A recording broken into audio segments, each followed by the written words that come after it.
So here we are back again with Elodie. I love having reflection calls with Elodie. She is, well, she's just awesome in every way.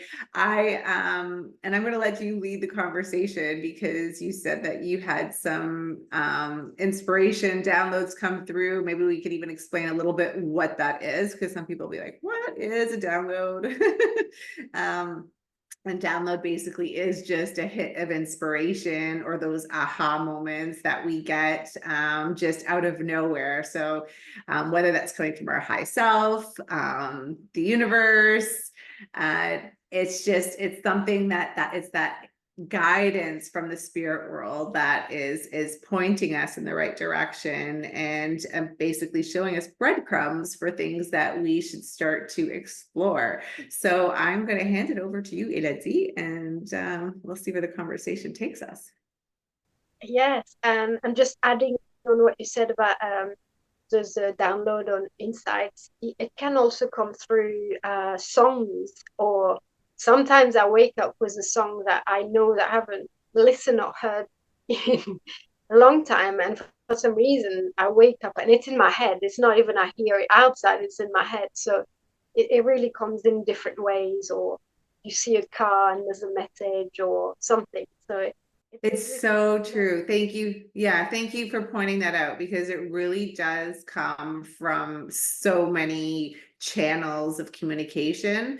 And you're right, it could be a song, it could be something visual, something you hear. It's usually through your senses, or it's just a sixth sense or knowing as well. So hands down, yes, thank you for clarifying that. All right, well, give it to me. What is it? Well, a couple of days ago, I mentioned where I was in terms of like I feel quite in a state of um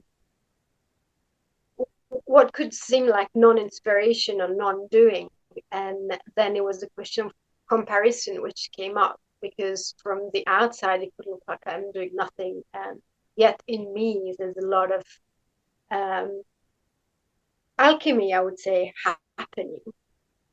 And this morning on my walk, the comparison came again, and what I got is like um, it's it's a comparison which intrude and interrupt our uniqueness to be expressed, and so it's tuning in that uniqueness of each individual, and also seeing each individual with their uniqueness as a piece of a puzzle which complete each other, and then to create um, the what came later. It was creating the face of the divine or God um, on Earth, on the planet. So if each individual, each person is really tapped in that uniqueness, rather than going into comparison or the shoot or the has to be, and wearing something they don't feel is their expression, or all these little details which ultimately wonk out the puzzle of the beautiful planet we live in and the life we all can create together, which, yeah, that's what it felt. And suddenly seeing that Earth, our planet, and each person really in that expression of the divine, um, being what one call, heaven on earth or anything, because we are really in that full expression of um, what each individual in its uniqueness is here to live, really. So I'm maybe spaced out by that. I don't know. Oh no, I love it. I love it so much. And the timing is so perfect because I don't know if you've seen the new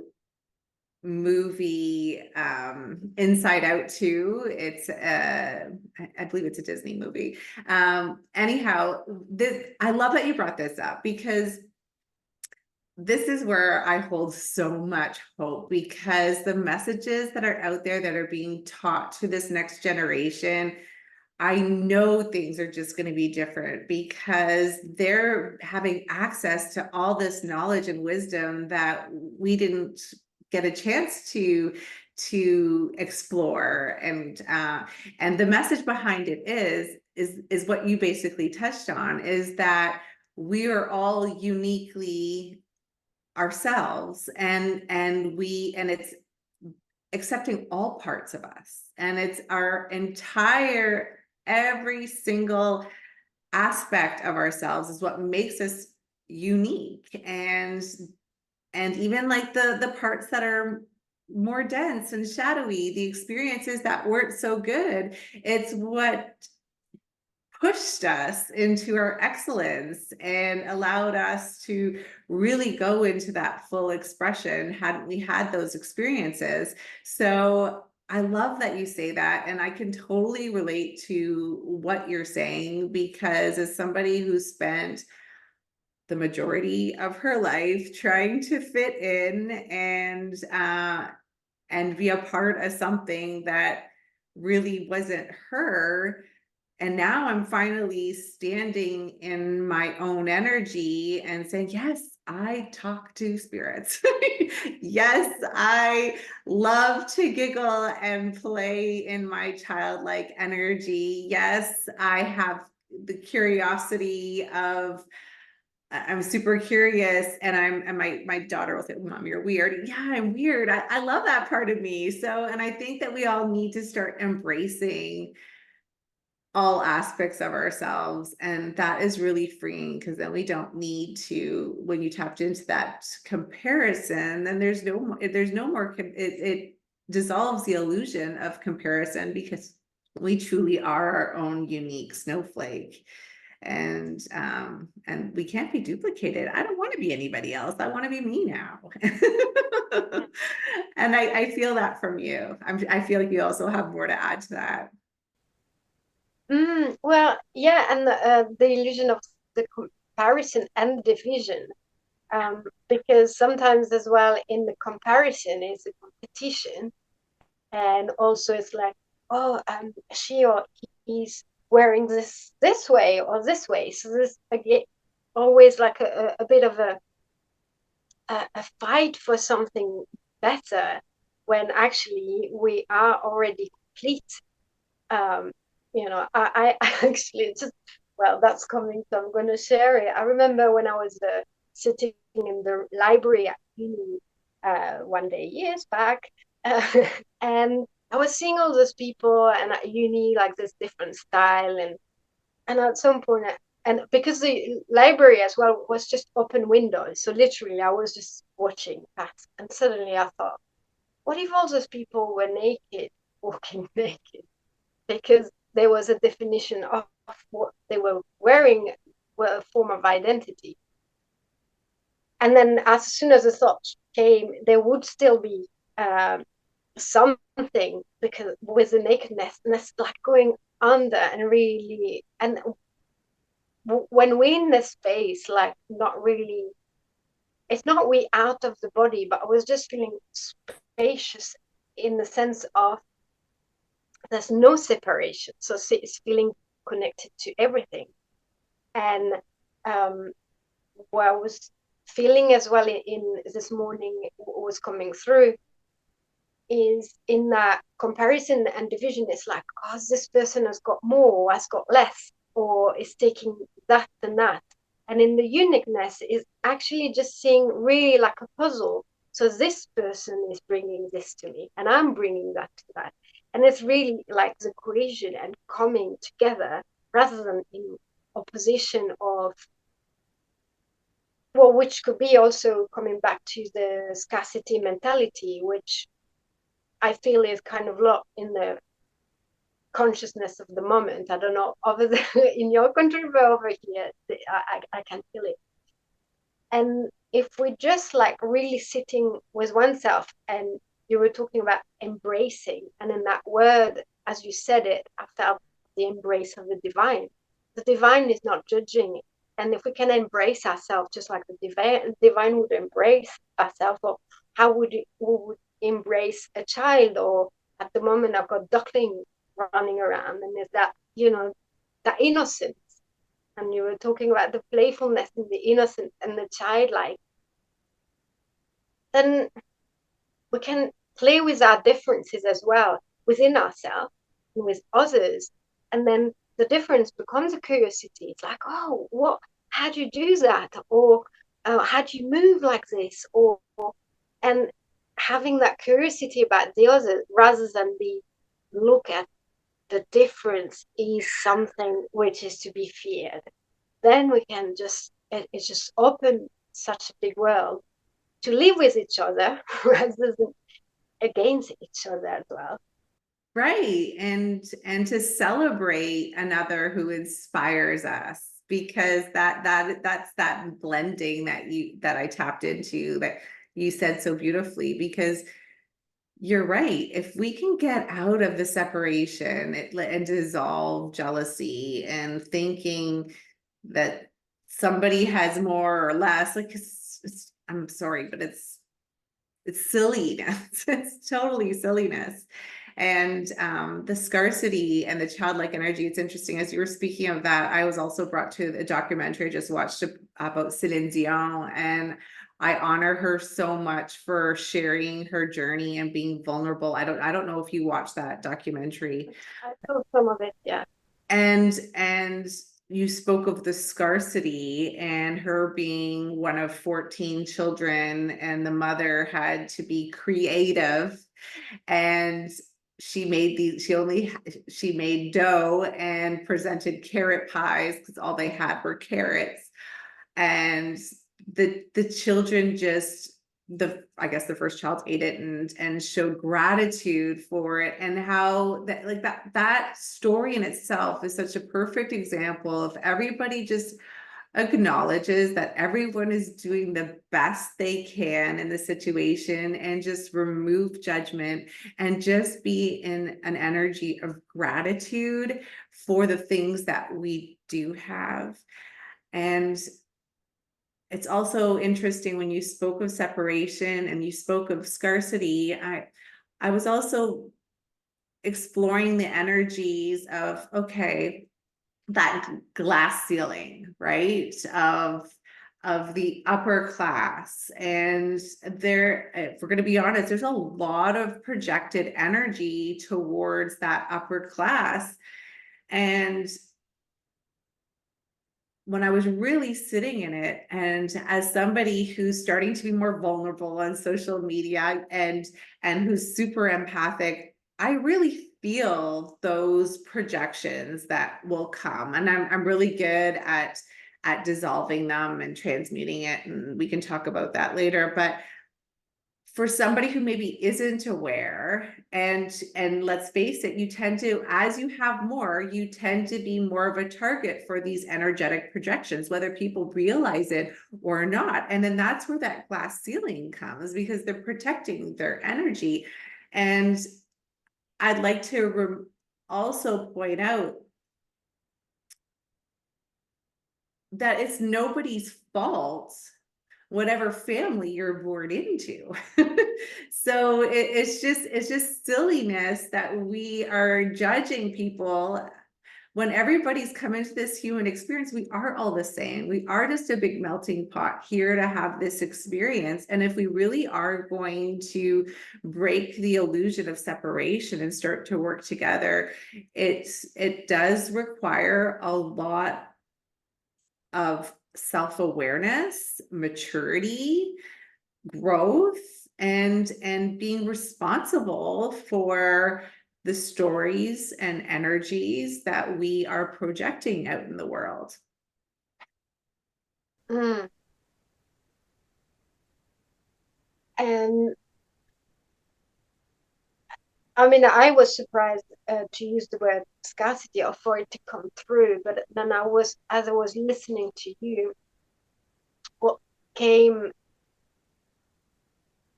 beyond thinking of even the material scarcity is the love Mm. scarcity, and Mm. ultimately, again, that's if we come back to the divine or the God or universe, that's it's limitless. Mm-hmm. And if we are in connection with that, then the scarcity of love doesn't exist either. So true. And even the scarcity of love doesn't exist. It's an energy, frequency. And and I feel as well, it's like that reflection on the material is oftentimes because there's the big hole to feel of that love for many. And even you were mentioning Celine Dion, so she's she's got material wealth as far as I understand it. And yet it's interesting because what I was feeling for the part of I saw of that, I felt like, girl, if I was to talk to her and really say, it's like, you need joy. You, it's like that cut off of joy or of fun in her life, and that's what I was feeling. And in a way as well, if that's affecting her body, is almost like a restriction, a contraction of what joy is, such an emanation of life. And doesn't mean you need much money to have joy or fun in your life. And that's interesting as well to see how much wealth she can have if she displays, all the ornaments or costume, all this. And yet in her, what I was feeling is the dryness of a lack of joy and a lack of that. And I might be completely wrong, but what I feel as well is that love and that joy and that connection. And again, there's no need of money for this. No, no. Even the embrace, in the word embrace, you can embrace it. We can embrace ourselves. Hmm. We don't have the potential of a hug, but what can we give uh, to ourselves, and what can we even give more when we connect it to something greater than our human form in this life that we have to experiment once we in that form. You're right. And those are those tower moments that happen to us so that we can start to explore that divinity that is within each and every one of us, and which dissolves lack, as you said earlier. And I too, when I was tapping into her energy when I was watching the documentary, it's almost as though, like, she's clearly had her fair share of challenges, her fair share of highs, and it's part of her great journey. And that woman, who's a brilliant artist, had the gift of being able to channel source through her voice. You can see it, I can feel it when she was on stage. It was just it was like listening to God. I had the chance to see her once in Quebec during her last tour, and it's truly remarkable to be able to witness that divinity shine through her. And now that it's been removed, it's almost as though source is saying, I'm still here. You do not need to sing. You do not need to be in front of that audience. You do not need all that to access me. Now this is your great performance. This is the task at hand. I want you to channel this again without your voice. It's almost like the movie Ariel. I'm sorry, I always pay reference to movies when they take away Ariel's voice, and she had to express her essence and her love without having that voice. And I know once she's able to tap into that, well, then that the miracles happen. But this happens to so many of us. So we all have a different story, but at the end of the day, it really is about connecting to that source that's within each and every one of us, and for us to stop looking outside of ourselves. Mm. And to nourish that self relationship with that divine, uh, first, or not first, but where she's at, it's back to her, because maybe she, like you said, she's channeled and really gifted out. But has she taken the time to nourish herself enough as well with that? Well, maybe And she hasn't explored that yet, and yeah, but we know it's possible. We've done it. So I'm wishing her all the best, and that she's able to access that joy and inspiration and light, just sitting in her living room. And yeah, that you don't need to be on stage to do it. Um, she'll get there. She'll get there. I have full faith in that. There was something else that was coming through as we were speaking.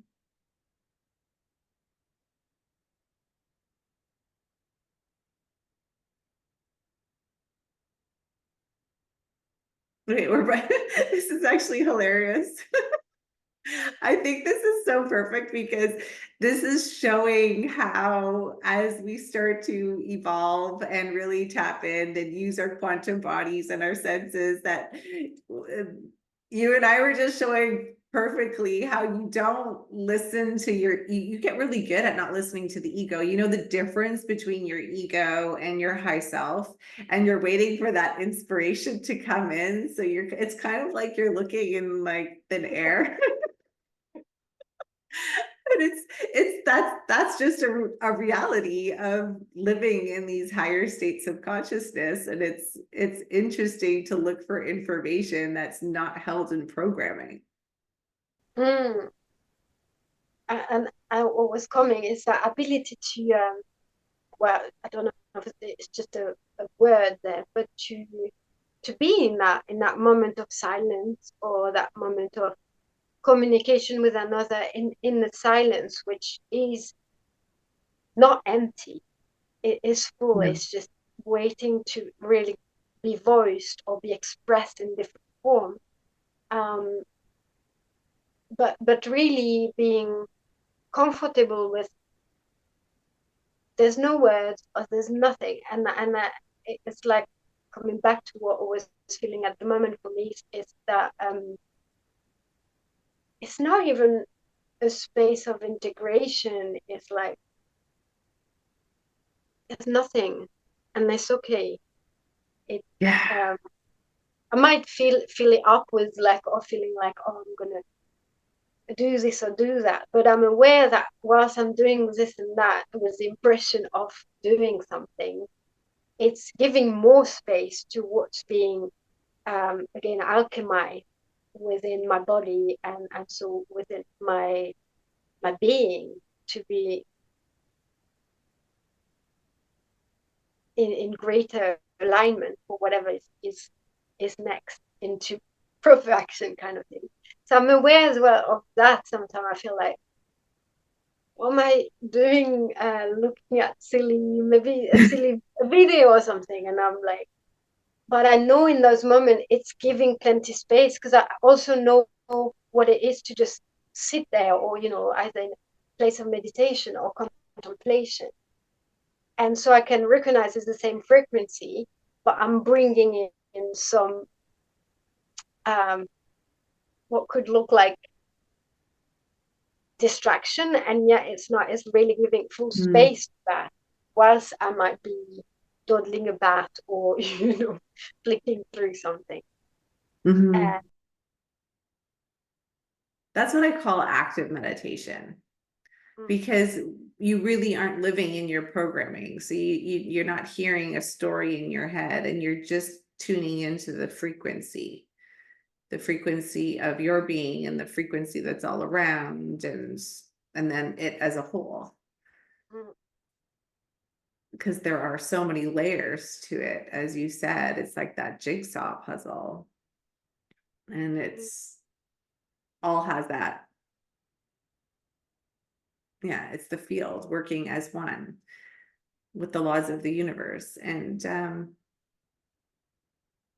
so I'm feeling like it's so amazing to be here, but the reality is that in order to get here, that was a journey in itself. And this is the invitation for others to step into. We're showing what's possible. Okay. So, but it's hard for somebody to, we get a lot of, oh, this is a scam, that can't be real. And there's a lot of that, and that's okay, because that's their truth, because they don't know anything outside of their reality. We're speaking from our reality, and we're just opening a door to all that's possible. But we did embark on a journey. We made a conscious choice to explore what it is to live beyond what we have known, regardless of what motivated you or I to get there. It doesn't matter. That was the push that we needed in order to make those steps. And just looking at frequency alone, for instance, yesterday I had a day where my frequency dropped quite low, and I couldn't pinpoint it, and and it was surprising to me because I hadn't been in that vibration in a while. And at the time, I was like, at first, I was kind of a little annoyed by it because I'm like, oh, I remember what this feels like, and it doesn't feel good. But I couldn't figure out, because what I used to do is I'd ask myself, is this mine or is this somebody else's? And that's a very important question to ask as you are starting to explore what your home frequency is and understand energetic projections and the energy that you're putting out, and the energy that you're agreeing to and receiving. So you ask yourself, is this mine or this isn't mine? And clearly it was mine because I was alone. But I still couldn't figure out what it was. So I did walk away, and the answer did eventually come back to me. And as soon as I was able to see the program and story that I was holding on to, I was able to see the positive intention behind the divine design of my life and why things were as they were, and then surrender and trust in divine timing and knowing things are working for me, and then being able to let that story dissolve and surrender into trust of the universe and source that's within me. So I'm going to hand it off to you because I know you're going to have some valuable insights to share around this. But I think that this is so important for people to really understand what it is to practice self-awareness, discernment, really start to explore and understand how like energy works, and so that we can start to tap into that place of surrender, and then you just see the world differently. Mm. Yes, so coming back to what you were saying of like what you were feeling, and like you said, the question of like, is it mine or not mine? And when you said it was clearly mine because I was alone, the first thought I had is like, well, you were alone, but do you have neighbors? Because I no, but I remember. It's true. Yeah. Yeah, and still recently, even though I don't like, my house is not attached to uh, the neighbor who moved in a few months ago, I could feel the difference. Yeah. It was an adjustment.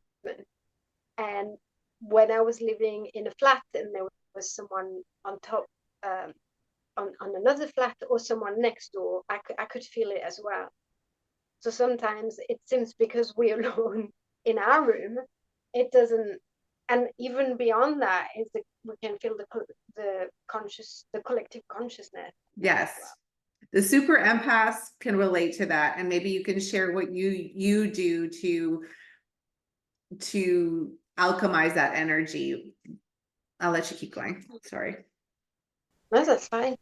Well, this has been a journey for me because I wasn't aware of much of a, some people will call it a sponge. I was, um, and a big wake up call for me was like when I was at a party and I was not drinking. I knew I wasn't drinking, but I felt drunk and I could feel whatever people might feel wrong, or even around people who were smoking or that kind of thing. And that brought me some awareness of, okay, well, I'm like, I need to. You're bringing it in right now. Just I'm feeling it just by you talking Okay. about this. So that's when yeah, that's when I felt like was I need to work on this. And also it was empowering for me because in a way it was saying, well, it's the others who are doing this to me, and the idea of like this negative energy of this and this and this. And at some point it was more about it was more about actually really coming to, like you mentioned, home frequency, but coming to well, first of all, it was coming to the consciousness of my body and my physical body, because there we're talking about like not the body, we're talking about the what's um, beyond the body and how we can feel out all Mm-hmm. what's going on. So for me, it was a journey of self-responsibility as well, and empowering myself, as in like I'm feeling that what's in me is allowing sometimes some energy to come in me, and hooking onto me as well. Because sometimes I would like be around people and it's like, I'm good, I'm high as a kite, I had a good morning. And then whoop, Mm-hmm. either noticing the other person is feeling better, but definitely noticing that I was.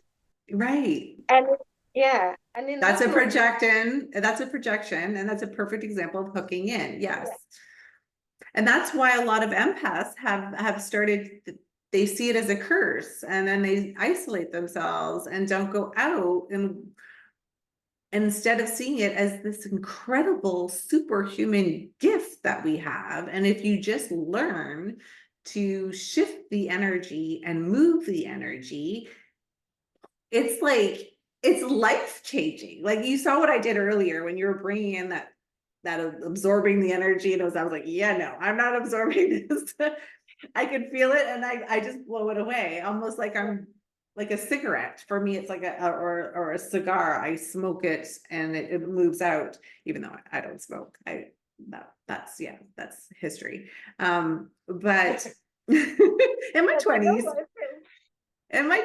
I did. I was a smoker. And then just one day I decided, I'm like, nah, I'm not going to do this anymore. And I just quit. And that's just how, if we just decide we're going to do something, the power of the mind, well, that's a whole other discussion. But um, going back to the empath, yes, there's many tools that we can use in order to move the energy. And if we start to see the energy, so if somebody's like hooking into us, okay, they're needing something, they're looking outside of themselves, and that's just information. And the majority of people are in that space. And as you start to elevate and hold a higher state of consciousness, you're not looking so much outside of yourself, and then the energy can come and you can feel it, and you interpret the information, and that's where you practice that. Okay, is this mine or is it not mine? And when it's not yours, you can blow it away. You can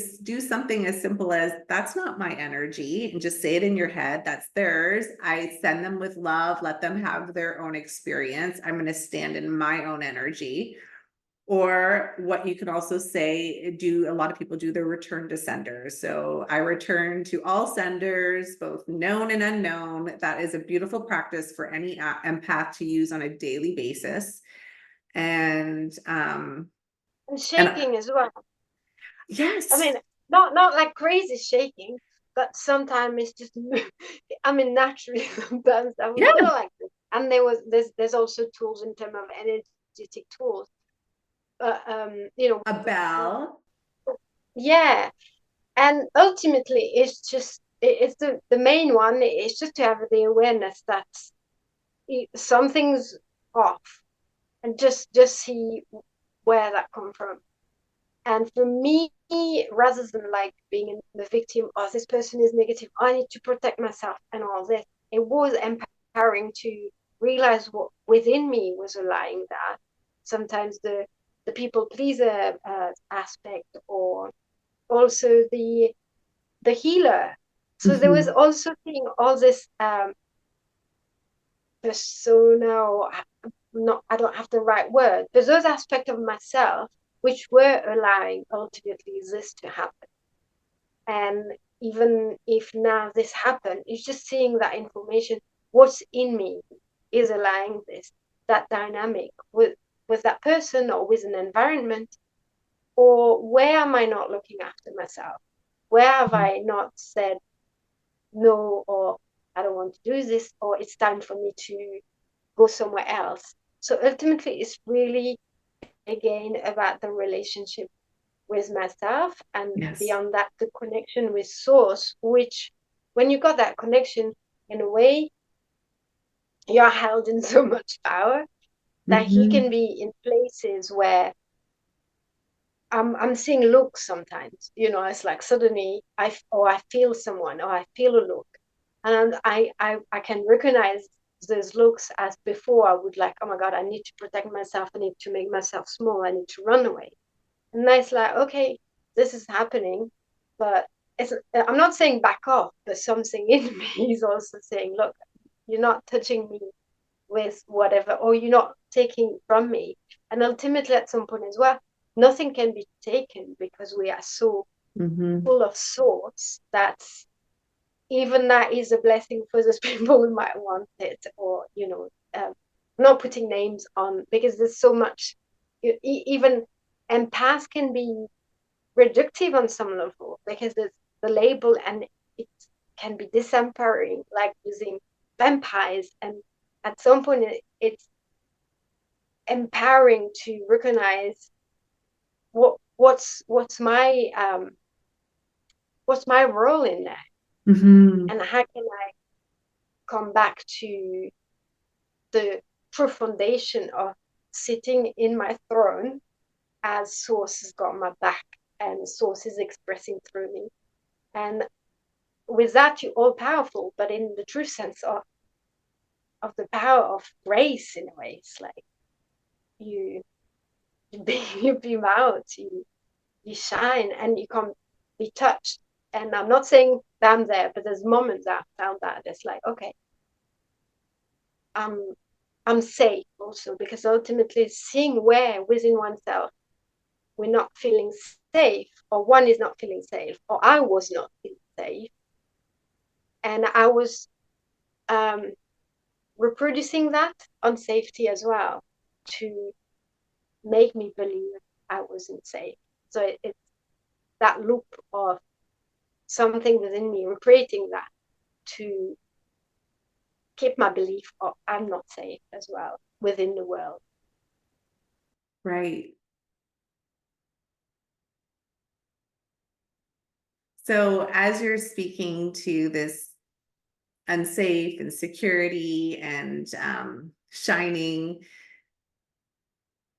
it brought me back to, again, this sometimes we have to have these little tools and tricks that because it is a dance between the ego and the divine mind, and or your high self, and understanding the energy that you're holding, what's yours, what isn't, what's your home frequency, how you can elevate it, how can you tap into that source that's within, so you're not looking for external things. This is the constant dance of the conscious human, and who likes to explore energy. And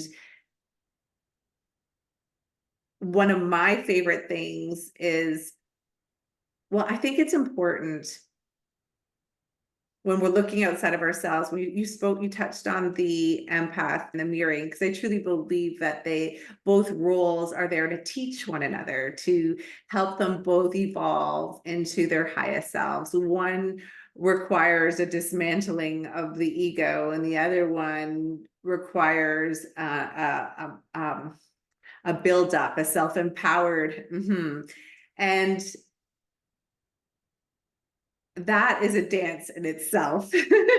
But as these power structures within this reality, and and how those beautiful mirrors come into our lives to show, like, to that we truly are there to teach one another. So if if you, it doesn't matter what role you're in, the whole point is to learn and grow and move out of it.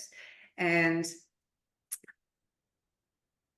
the the dissolving of the ego, or learning how to work with ego, nobody can escape that's part of the human experience. And also that self-love, that self-empowerment, that's also part of it. So sometimes we do one side of the spectrum before we learn the other side, and then once you're able to master both, then you can go into harmony within self. And when you are living in that self awareness, for myself, after I was able to, so that the information did come to me eventually, it was mine, I own it, and I alchemized it, but I wanted to go back to my energy, that my home frequency that I normally live in.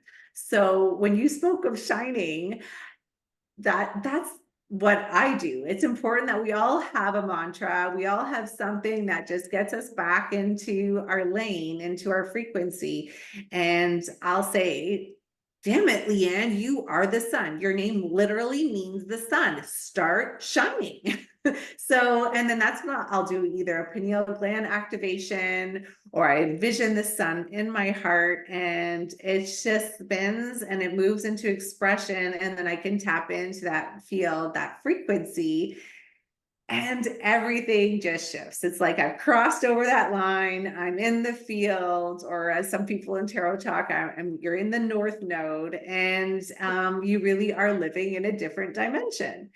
So that is the journey of ascension. That this is what's possible for everyone if they choose to take the path. And I invite people to do it because it really feels so freeing to be able to live in a space where you don't have to listen to the chatter. Yes, you can go there if you want to, but you feel disconnected from it. And you can be a super empath, and emotions are different at that point. Emotions are just a way of communicating, and I will cry if I tap into somebody else's like real sadness. I will feel it with every ounce of me, but I know I'm tapping into their energy, and then I can let it go. And that's a gift, to be able to connect as one with another. And then you brought that up earlier. That's a perfect example of how I can feel what somebody else is feeling. And it's a blessing and an honor to be able to share in that experience with them. And if anything, when I'm in that place, I want so much good for them. It truly is connecting as one. Mm. Mm. Yeah, and in what you were saying, and just just before I carry on with what you said, I'm not to be clear as well. I'm not you know, dismissing empath narcissism, because that's another subject. And I've been in places where I put myself in danger because of where I was. But that was also the message for me, to just realize that I wasn't valuing myself, and I wasn't connected to the love for myself. And that was my message. I had to learn the hard way. And yet empowering, because that was my part. And once that was coming clear for me, then I could move on. Mhm. So it's stepping out of the victim as well. Oh yeah, that's Um, important. mm. And so in what you were saying, yes, it's the ability of like sensing the other person, but not feeling dragged down where they are. And so able to relate, and that oneness that you said, because you relate, basically. You just feel the other, and you might express it as tears, because you sense their sadness or whatever it's going through. But it's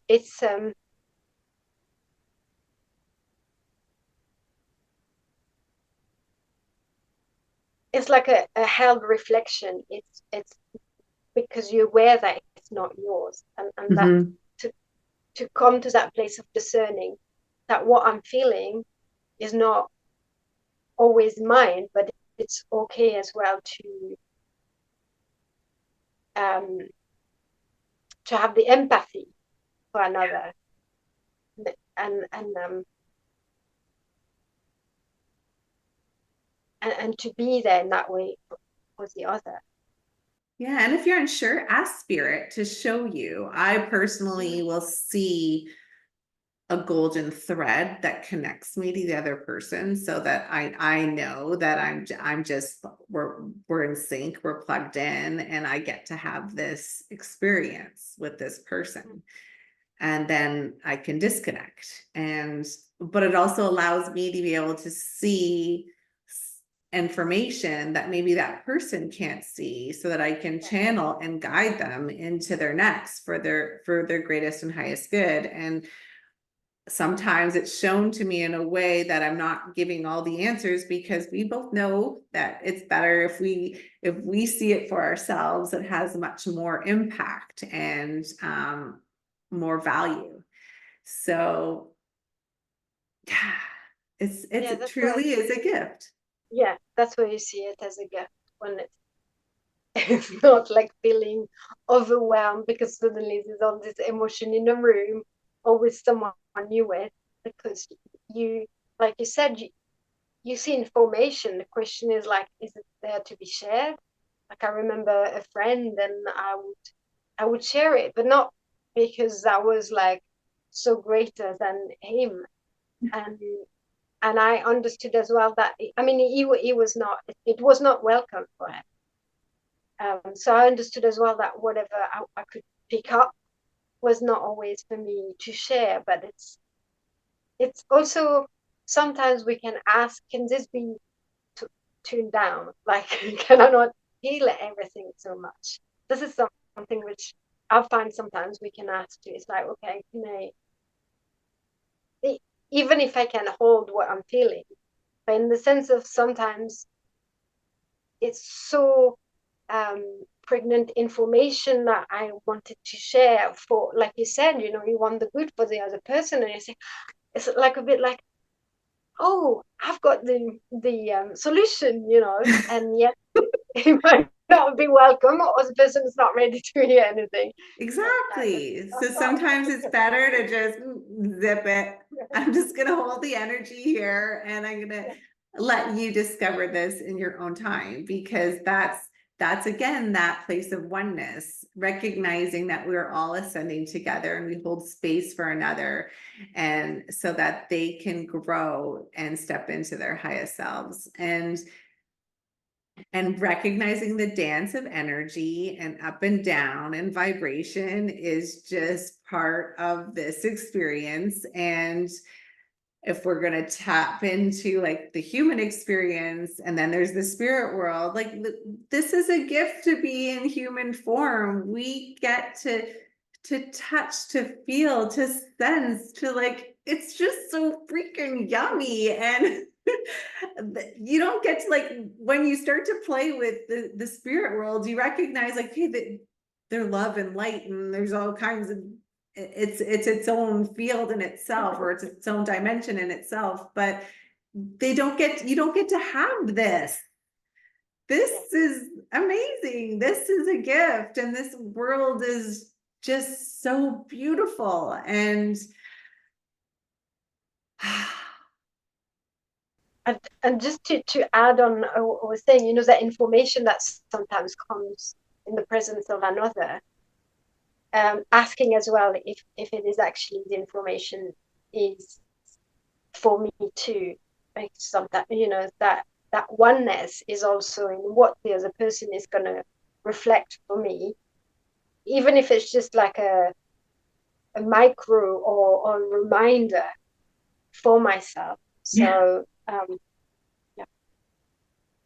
Yes. And it can come through all things, like you said earlier.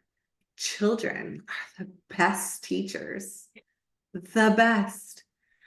And I learned so much through their reflections. And it really does bring us back to home of what this really is about. And so if I have the opportunity to spend some time with a child, I that for me is just bliss. Mm.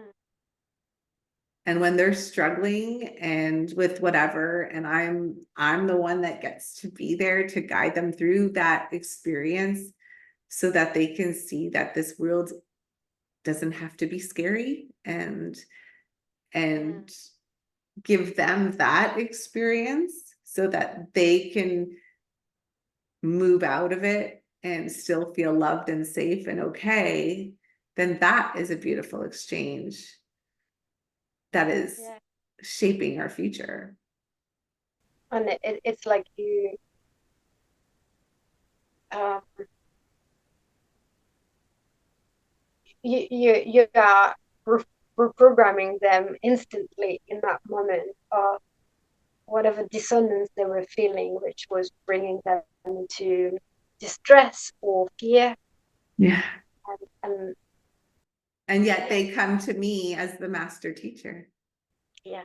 I was We thinking of discussed. animals as well, because Oh, sometimes, no children, but animals can be like also, yes, um, the animals, yeah. all life. Mm. Yeah, all life actually. Even the sea, when I'm thinking of like all my time in the sea, and I've had like pretty good insight just being in the sea. Um, Right. And how the messages, for instance, yesterday, I had a fox in the morning. I was having my cup of coffee, and a fox decided to go through my backyard, the most beautiful fox, puffy white tip on its tail. And I thought, wow, that's just so beautiful. And I was sharing that with my aunt and uncle, and they said, you too? They also had a fox in the morning do the same thing. And I was like, oh, this is beautiful. This is the universe connecting us into oneness again, how we could share a same experience simultaneously, not unknowingly. And how does this happen all around the world at the same time that's bridging us all together in this collective consciousness, and we are all evolving and shifting in this beautiful like Melting flow. pot. Mm-hmm. Yeah, Mm-hmm. yeah.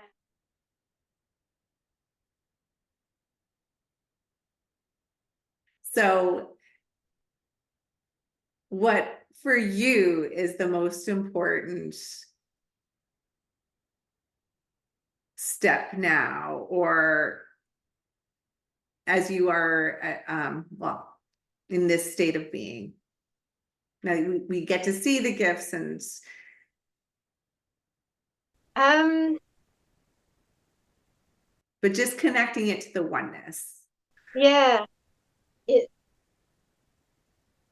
was the same expression which comes back is giving space to it, because it feels like there's even a greater expansion from that. Um,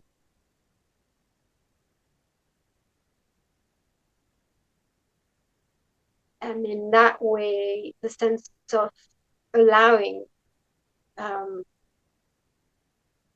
and it's the dissolution of judgment as well.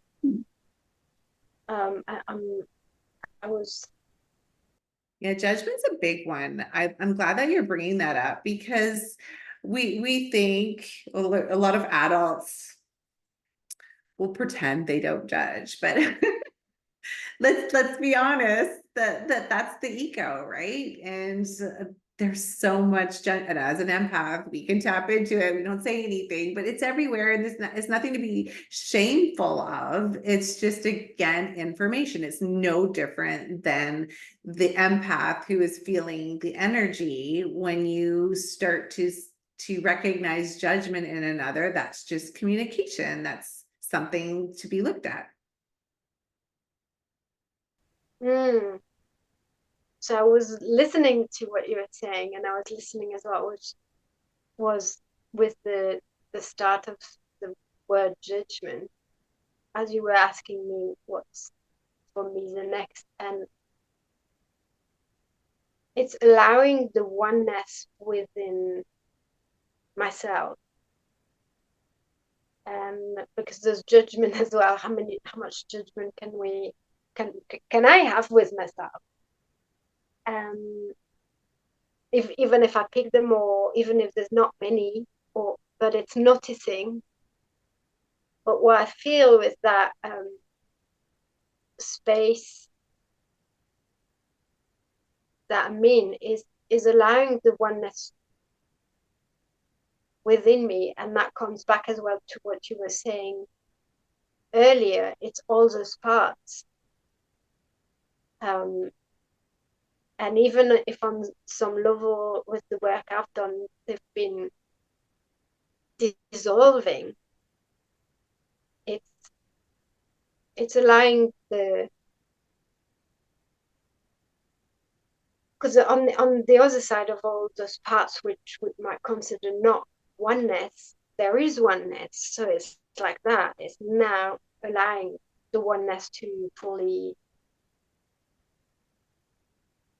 I was going to use the word pregnant again. So but I don't know how to express it. It's just like feeling pregnant with oneness, being.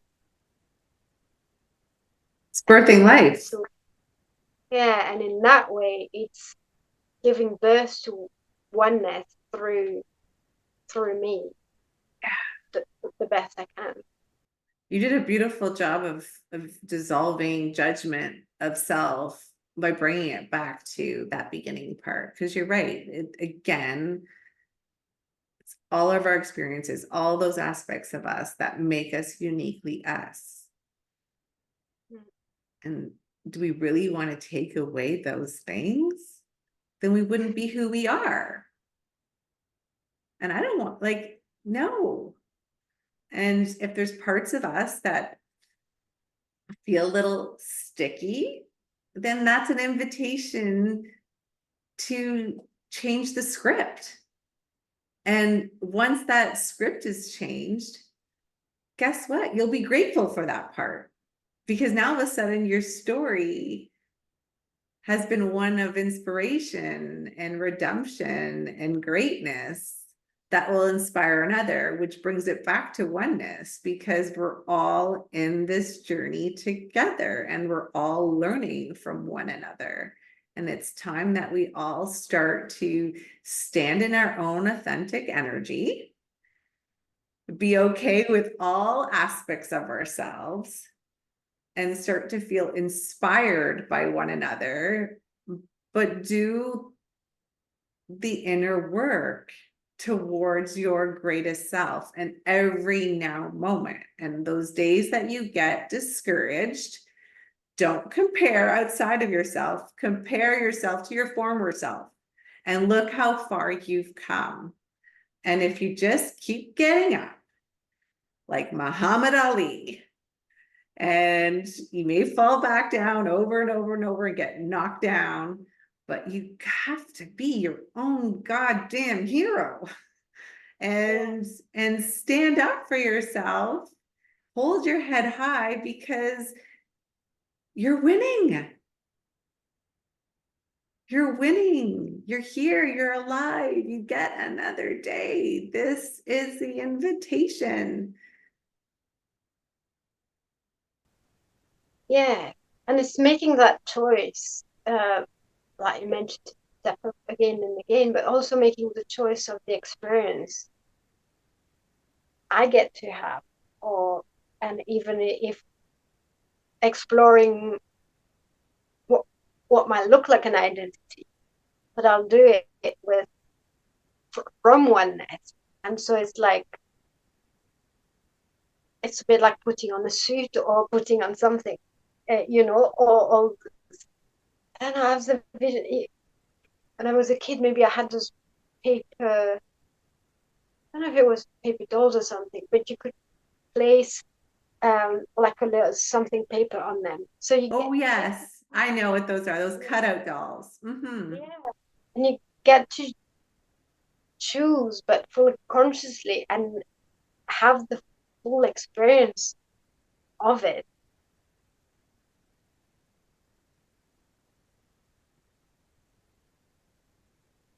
Yes, you can reinvent yourself. You can do whatever you want. Yeah.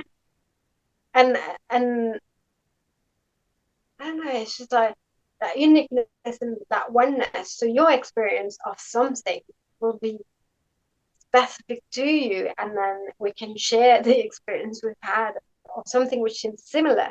And yet it's the curiosity of discovering as well of your your humanity, but leave with source as um your first expression. So it's Mm. like I don't know if I'm making sense, but I'm just feeling it.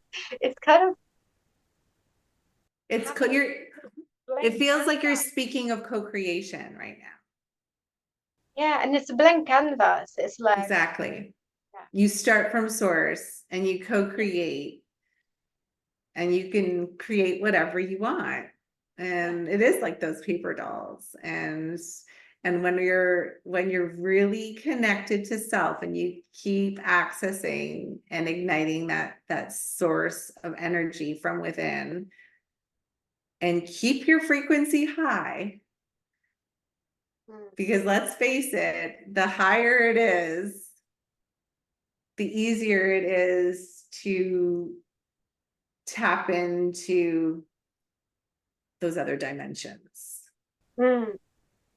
And at that moment, there's no recipe. No. No, I mean Well, there's there's no no recipe control of there. But the you if you've crossed over, then you've learned how to surrender control. You've let go of control, and you really do assimilate with your high self, and you have complete trust, and you're in flow. That is living in 5D, in my opinion, or North Node. Otherwise, it's like you will not be given the ticket to cross over if you do not learn how to let go of control. yeah, Um, good step. And I don't hear perfection with that either. It's that's what I'm saying. It's like, it's dropping the judgment and enjoying the ride. the ride with those curious eyes, ooh la la.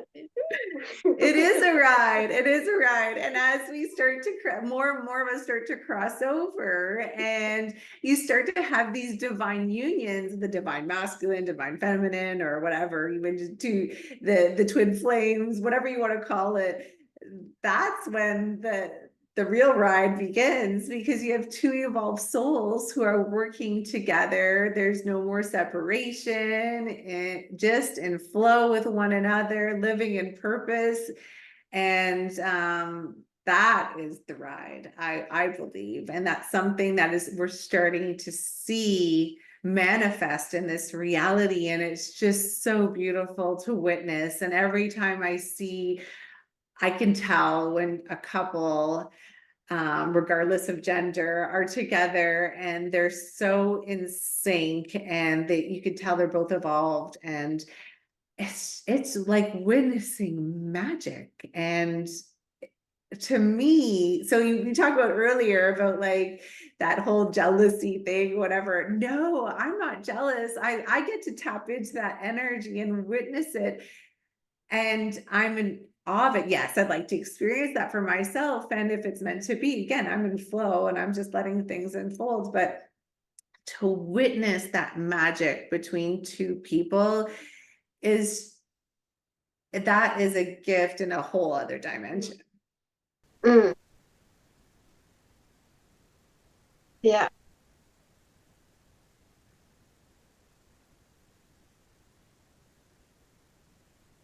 We talked about a lot.